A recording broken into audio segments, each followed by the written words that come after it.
Hello दोस्तों, कैसे हैं आप सब। आशा करती हूँ आप सब बेहद अच्छे होंगे। अगर मेरे द्वारा लिखी गई कहानियाँ आप लोगों को पसंद आती हैं तो लाइक ज़रूर करें और कमेंट करके मुझे ज़रूर बताएं। मैं यहाँ पर लेकर आई हूँ माफिया खूंखार लवर की स्टोरी, जो कि स्टोरी का 12वां भाग है। तो कहानी पसंद आती है आप लोगों के लिए तो लाइक ज़रूर करें, कमेंट करके मुझे ज़रूर बताएं। और सामने वकील से कहता है, कहाँ साइन करने हैं। ए पंडित, तुम मंत्र पढ़ो और हमारा विवाह संपन्न करवा। वहीं प्रीति कहती है, आप ये क्या कर रहे हैं। अक्स कहता है, शादी और क्या। सुमित्रा जी कहती हैं, हाँ बेटा कर ले, क्या फ़र्क पड़ता है, शादी कैसे भी हो, तू साइन कर दे। वहीं प्रीति और अक्स पेपर साइन कर देते हैं और सब लोगों का आशीर्वाद लेते हैं। अब तो तुम खुश हो ना। प्रीति कहती है, हाँ माँ मैं खुश हूँ। वहीं अर्जुन भी सब लोगों को बता देता है कि बुलबुल से शादी करना चाहता है, लेकिन सब लोग कहते हैं, क्या तुम बुलबुल से, लेकिन हम तो। वहीं दिया ये सब सुन कहती है, आप लोग हाँ बोल दीजिए, हम एक अच्छी दोस्त हैं, मुझे अमित जी पसंद है। अगर आप लोगों को ऐतराज़ ना हो तो मैं अमित से शादी करना चाहती हूँ। वहीं दिया के पिता कहते हैं, क्या अमित करना चाहता है ये शादी। दिया कहती है, पता नहीं डैड, उनके मन में क्या है। प्रीति कहती है, दिया चिंता मत करो, मैं अमित जी से बात करूँगी। अक्स जी आप नाराज़ तो नहीं होंगे, मैं उनसे बात करूं। वहीं अक्स ये सुनकर हाँ में सर हिला देता है। वहीं अक्स की माँ कहती है, कमाल है, सबको शादी करने की पड़ी है एक ही साथ, सबको उनके लाइफ पार्टनर मिल गए और ये सब प्रीति की वजह से हुआ। अगर प्रीति अक्स की लाइफ में ना आई होती तो इतनी खुशियाँ आना मुमकिन ना था। वहीं अक्स ये सब सुनकर खुश हो रहा था, आखिरकार उसे जो चाहिए था वो मिल गया था और उसके मन की जो करवाहट थी वो भी दूर हो चुकी थी। उसका गुस्सा प्रीति को पा लेने के बाद कम हो गया था। अब सब लोग बहुत खुश थे। वहीं डिनर का काम भी लग जाता था। सुमित्रा जी तो ये सोचकर दुखी थी कि उनकी बेटी दोनों अब इस घर को छोड़कर चली जाएंगी, वो क्या करेंगी अकेले। उन्हें कुछ समझ नहीं आ रहा था। उनका चेहरा उतरा हुआ था। इस बात को बुलबुल अच्छे से नोटिस कर रही थी और कहती है, माँ आपको क्या हुआ, आप ऐसे कैसे शांत बैठी हुई हैं। वहीं अक्स की माँ कहती है, अब दोनों बेटियों का शादी करना और अपनी माँ से दूर होना, कौन सी माँ खुश होगी। लेकिन सुमित्रा जी कहती हैं, वो मैं नहीं बता सकती, लेकिन मुझे बहुत खुशी है कि मेरी दोनों बेटियाँ खुश हैं और दोनों दामाद मुझे अच्छे मिले हैं। हाँ पहले मुझे अक्स से नाराज़गी थी, लेकिन अब वो भी ख़त्म हो चुकी है। बस बेटा जी एक ही उम्मीद है आपसे, आप मुझे दोबारा नाराज़ नहीं करोगे। लेकिन प्रीति तो अक्स की तरफ ही देख रही थी। उसे रात का वाक़ याद आ रहा था। वो चाहती थी कि सब कुछ चीख चीख कर बता दे उनके बेटे की करतूत, लेकिन उसने अपने दिल पर पत्थर रख लिया था। उसे पता था अब शादी हो चुकी है दोनों तरीके से, अब वो अक्स को सुधार देगी। हालांकि अक्स ने उसके साथ और कोई बदतमीजी नहीं की थी, सिवाय उसके शरीर के साथ खेलने के अलावा। कहीं ना कहीं वो भी अक्स को अपने दिल के एक कोने में जगह दे चुकी थी। वो उसका पहला मर्द था जो उसको छू सका। उसकी ज़िंदगी में कोई आया तो अक्स ही था, जिसने उसे इतने नज़दीक से छुआ था। अक्स की ज़िंदगी में बहुत लड़कियां आई, लेकिन उसे प्यार किसी से नहीं हुआ और उसने शादी तो दूर दूर तक नहीं सोची थी। वहीं अक्स कहता है, माँ सब हो गया है, मैं अब अपने ऑफिस जा रहा हूँ। वहीं प्रीति कहती है, खाना तो खाते जाइए, मुझे बता दीजिए कि आप क्या खाएंगे, मैं बना दूंगी। अक्स की माँ कहती हैं, उसकी कोई ज़रूरत नहीं है, खाना रेडी है, आप सब बैठ जाइए और नाश्ता करिए। सब डाइनिंग टेबल पर बैठ जाते हैं। प्रीति कहती है, क्या हुआ, बैठ जाइए ना, आप खाना खा लीजिए। एक कहकर प्रीति अक्स को बिठा देती है। इससे सबको लगता है अक्स गुस्सा करेगा, लेकिन अक्स कुछ नहीं कहता और चुपचाप खाना खाने लगता है। वहीं अक्स की माँ कहती है, बेटा तुम भी बैठ जाओ। दिया कहती है, अमित जी दिखाई नहीं दे रहे हैं। वहीं सुमित्रा जी कहती है, वो तो सुबह ही निकल गया, उसे स्कूल जाना था। ये सुन दिया धम्म से बैठ जाती है। वही सब लोग उसे ऐसे देखकर कहते हैं, क्या हुआ दिया तुम्हें? वो कहती है, अमित जी ने कुछ बोला नहीं और वो यूं ही चले गए। जिसको चाहा उसने किसी और को चाहा और अभी दूसरी बार है माँ। क्या मेरे साथ ऐसा ही होगा? अक्स कहते हुए रुक जाता है और कहता है, तू चिंता मत कर, हम सब लोग उससे बात करेंगे। वहीं प्रीति कहती, आप खाना तो खा लीजिए पहले। अक्स कहता है, मैं बाहर ही कुछ खा लूँगा, अभी चलता हूँ। अक्स की माँ कहती है, बहू की बात ही सुन ले, हम लोगों की तो कभी सुनता नहीं है, उसे बुरा लगेगा। ये कहकर अक्स को दोबारा बैठा देती है। वही प्रीति और बाकी सब लोग दिया के लिए टेंस थे, लेकिन प्रीति सोच रही थी वो अमित से बात करेगी। कुछ देर बाद सब लोग खाने से फ्री हो गए थे। अब अक्स भी अपने ऑफिस के लिए निकल गया था। वही अमित स्कूल में बच्चों को पढ़ाने में बिजी था। दिया के मुंह से ये सुनकर अर्जुन और बुलबुल को बुरा लग रहा था, क्योंकि बुलबुल भी ये जान चुकी थी दिया अर्जुन को चाहती है, लेकिन अर्जुन उसे नहीं। अक्स सीधा ऑफिस ना जाकर स्कूल चला जाता है। सबने आगे आकर उसको बहुत रोकने की कोशिश की। बच्चों की क्लास चल रही है, सर अभी आपका जाना ठीक नहीं होगा, समझिए मेरी बात को। लेकिन अक्स अपने खूंखार भरी आहट भरते जा रहा था और उसे किसी की कोई परवाह नहीं थी। वो अमित की क्लास में जाकर देखता है, अमित बच्चों को पढ़ा रहा है। अमित देखता है अक्स यहाँ, तो अमित कहता है, आप। वही अमित बच्चों से कहता है, आप लोग स्टडी करो, मैं अभी आता हूँ। और ये कहकर अमित अक्स से कहता है, हम बाहर चलकर बात करते हैं। और अमित अक्स को बाहर लेकर चला जाता है। क्या हुआ, आप अचानक से यहाँ? वही अक्स कहता है, क्या ये सच है दिया, तुम दिया से प्यार करती हो? दिया कह रही है वो तुमसे शादी करना चाहती है।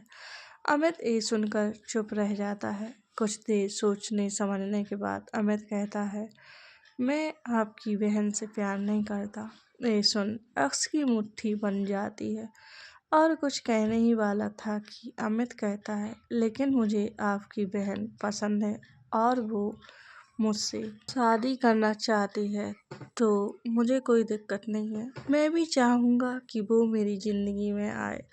अक्स ये बात सुनकर खुश हो जाता है और अपना हाथ आगे कर हैंडशेक करता है और अक्स अपने ऑफिस निकल जाता है। वहीं अमित सोचता है, अचानक से क्या हुआ, दिया एकदम मुझसे शादी क्यों करना चाहती है? मैं तो उसके स्टैंडर्ड का भी नहीं हूँ, फिर भी खैर मुझे क्या, मेरे लिए तो ये खुशी की बात है जो दिया मेरी लाइफ में आएगी। ये कहकर वो क्लासरूम में चला जाता है। वहीं घर पर सब लोग अपने अपने रूम में रेस्ट कर रहे थे। सुमित्रा जी बुलबुल से कहती है, बुलबुल सब कुछ तो हो गया है, अब हम यहाँ रुक कर क्या करेंगे, हम भी घर चलते हैं और अर्जुन से बात करके उनके घर वालों से बात करनी होगी। बुलबुल कहती है, अर्जुन के घर में कोई नहीं है माँ, सिर्फ उसके पापा थे, वो भी अब इस दुनिया में नहीं है, वो अकेला है। अर्जुन के आगे पीछे कोई नहीं है, हम दोनों भी कोर्ट मैरिज ही कर लेंगे। वही अक्स की माँ जब किचन में जा रही थी तो उनकी ये बात सुन वो रुक जाती हैं और अंदर आकर कहती हैं, किसने कहा बेटा अर्जुन का कोई नहीं है, हम लोग हैं ना, हम करवाएंगे तुम्हारी और अर्जुन की धूमधाम से शादी। सुमित्रा जी खड़ी हो जाती है और कहती हैं, आइए ना, हम बैठकर बात करते हैं। वही ये सुनकर अक्स की माँ कहती, हाँ जी बिल्कुल, आप लोग छोटी छोटी बातों को लेकर बैठ जाते हैं, हमने अर्जुन को अपने बेटे जैसा ही पाल रखा है, ये तो अच्छी बात है। सुमित्रा जी कहती हैं, पर हर एक माँ को अपने बच्चे की चिंता तो रहती है ना, इसलिए कोई बात नहीं, आपकी दोनों बेटी एक ही घर में रहेंगी और आप बुरा ना माने तो आप भी हमारे साथ हमारी फैमिली मेंबर बनकर रह सकती है। अकेली आप इस उम्र में कहाँ रहेंगी? वहीं सुमित्रा जी कहती हैं, ये ठीक नहीं रहेगा, मैं रह लूँगी, वैसे भी एक उम्र के बाद जीवन अकेला ही गुजारना पड़ता है। और बुलबुल कहती है, माँ आंटी सही कह रही हैं, आप अटैक पेशेंट है, इसलिए आपको हम इस हालत में नहीं छोड़ सकते। आप रहिए ना। अक्स की माँ कहती हैं, मान जाइए समधन जी। लेकिन सुमित्रा जी कहती हैं, ठीक है, लेकिन एक शर्त पर, मुझे आप लोग कभी कभी खाना बनाने देंगी। अक्स की माँ हंस देती है, आप भी ना, सच में बड़ी किस्मत वाली हूँ मैं। मैंने भी आप लोगों को क्या क्या समझा था, कितनी गलत थी मैं। और प्रीति को भी आप लोग बुरे नहीं थे, मेरा अपना ही खून। तभी सुमित्रा जी कहती हैं, अरे ऐसा मत कहिए, आप दामाद हैं वो हमारे, अब हम भी कुछ नहीं सुनेंगे उनके खिलाफ। दिया भी जब देखती है सब लोग बैठे हुए हैं तो उन लोगों के पास आकर बैठ जाती है। लेकिन दिया का मन उदास था। अब भी वो अपसेट थी। अक्स ड्राइव कर रहा था। वो प्रीति को फ़ोन करता है और कहता है, माँ कहाँ है? प्रीति कहती, हमारे साथ ही है, बोलिए। फ़ोन स्पीकर पर डालो। दिया, साथ में ही है ना? जी, वो यहीं है। तभी प्रीति स्पीकर पर फ़ोन डाल आगे कर देती है और कहती है, बोलिए। अक्स जी बाकी सब प्रीति की ही तरफ देख रहे थे। अक्स कहता है, माँ मैं अमित से मिलने गया था। ये सुनकर अक्स की माँ खड़ी हो जाती हैं और फ़ोन के पास आकर कहती हैं, क्या हुआ, क्या कहा अमित ने? तो अक्स कहता है, वो हमारी दिया से प्यार नहीं करता। और ये सुन सबके चेहरे उतर गए, खास कर दिया का, और उसकी आंखें नम हो गई। अक्स कहता है, लेकिन उसने कहा है वो हमारी दिया को पसंद ज़रूर करता है और उसकी खुदकिस्मती होगी अगर दिया उसकी लाइफ में आती है। सच में बेटा? हाँ माँ। ये सुन दिया भी अपने आंसू पोंछ लेती है और अब उसकी आंखों में खुशी के आंसू थे। वहीं अक्स ऑफिस के लिए निकल रहा था, तभी कुछ गुंडे आकर उसका रास्ता रोक लेते हैं और उसे चारों तरफ से घेर लेते हैं। अक्स ये देखकर तुरंत अपने गार्ड को मैसेज कर देता है। वो हमेशा अपने गार्ड के साथ ही चलता था, लेकिन आज दिया की वजह से अकेला ही निकल गया और किसी को कुछ पता भी नहीं लगा। वहीं अक्स जब बाहर निकल देखता है तो सामने सब लोगों ने नकाबपोश पहन रखे थे। कुछ लोग अक्स के पास आकर कहते हैं, चलिए आपको हमारे बॉस ने बुलाया है। लेकिन अक्स कहता है, कौन है तुम्हारा बॉस? उसे जब मुझसे ही मिलना था तो तुम लोगों को क्यों भेज दिया? ये कहकर अक्स अपनी गन सब पर तान देता है, लेकिन कुछ गुंडे आकर अक्स पर टूट पड़ते हैं। अक्स सबको एक एक करके इतनी बुरी तरह मारता है कि सब डेढ़ हो जाते हैं।